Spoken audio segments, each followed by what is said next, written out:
bet on you. I want you for my whole life. You have a fire inside you, Wally. Life is gonna pull some moves to try and put it out. Trust yourself. Vera, maybe let's start with you because I understand that this script was inspired by the fact that your father died unexpectedly when you were 18. So talk to me about kind of how that helped inform your writing. I mean, I wrote the script not super long after. I think I was about 22 or 23 when I wrote the script. So I was still sort of figuring out how to deal with life without my dad.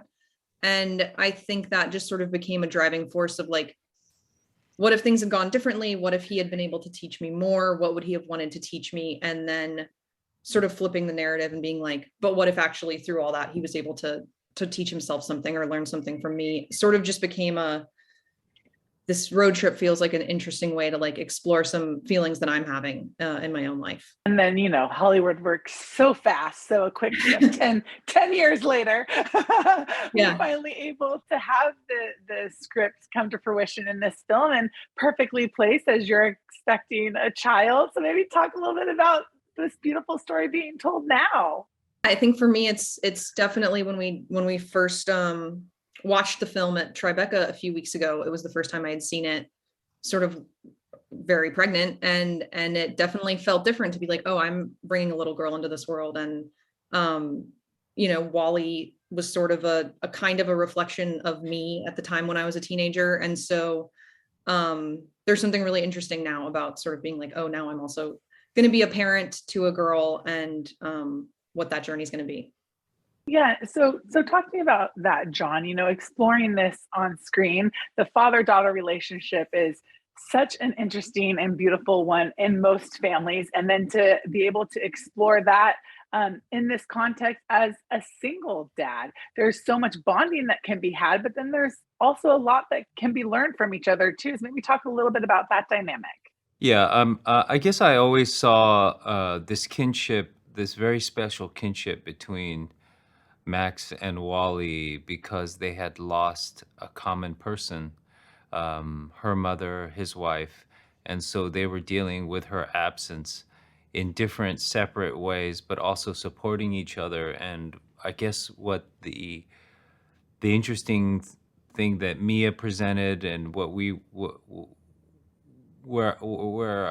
the script was going and what her performance was doing was sort of explicating the love between them, and the support between these two people who were lonesome in their own way, and that was really fulfilling to bring out. Being a father yourself, when you tackle material like this, can you fully separate and just become this character on page? Are there things that seep home with you that you kind of reflect on that you're doing within your own life or you have done with your kids?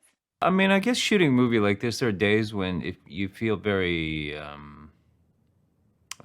vulnerable at the end of the day.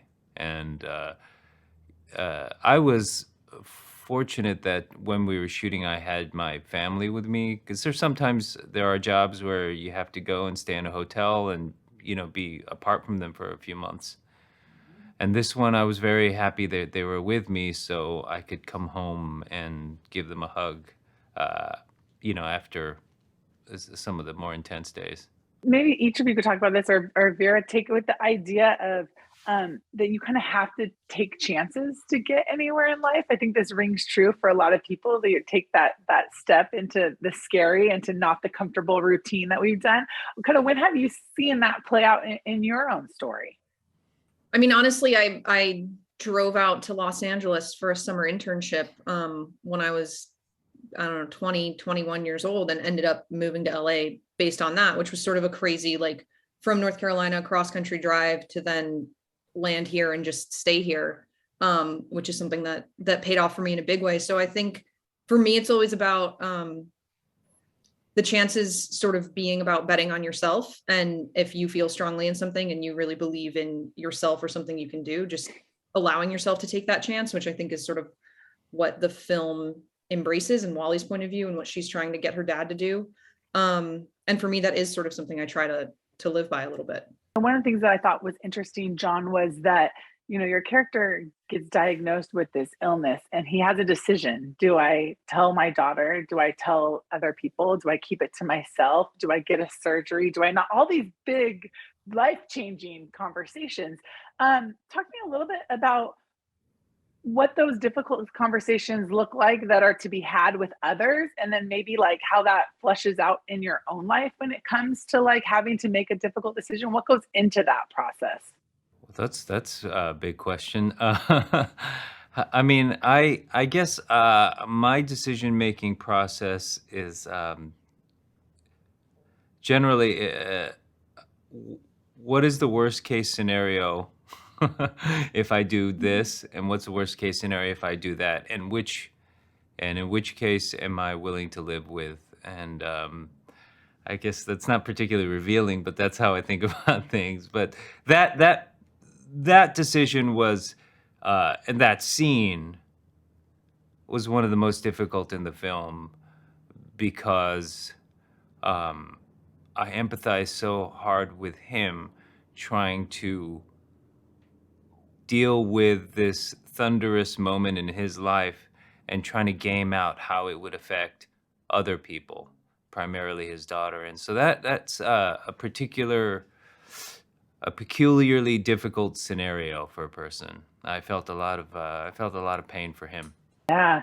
And I love the idea of having the road trip being, this journey that they're taking together. It's forced time together, but sometimes those are the best. I think of it in like a college roommate situation or whenever there's a time that you must be with somebody and you're forced to have conversations that you maybe didn't think that you would have, and it unfolds into something beautiful because you're on an adventure together.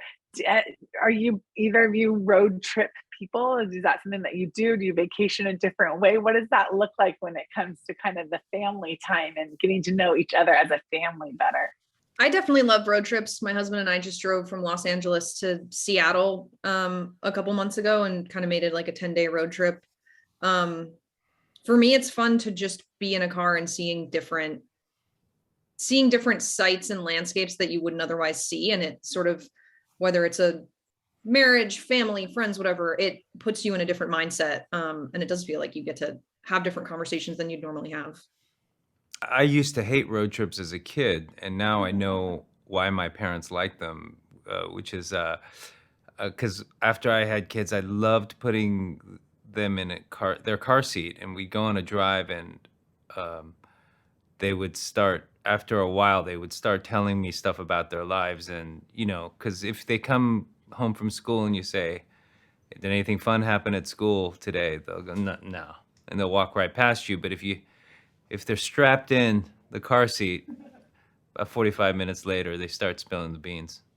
Yeah, I agree with you. I love that to and from time from school or picking up from a camp or a forced dinner to have those conversations. It's good. Well, thank you guys so much for taking the time. I can't wait for audiences to see this. I think that it'll be great conversation starters and just the reflection of the importance of spending time together.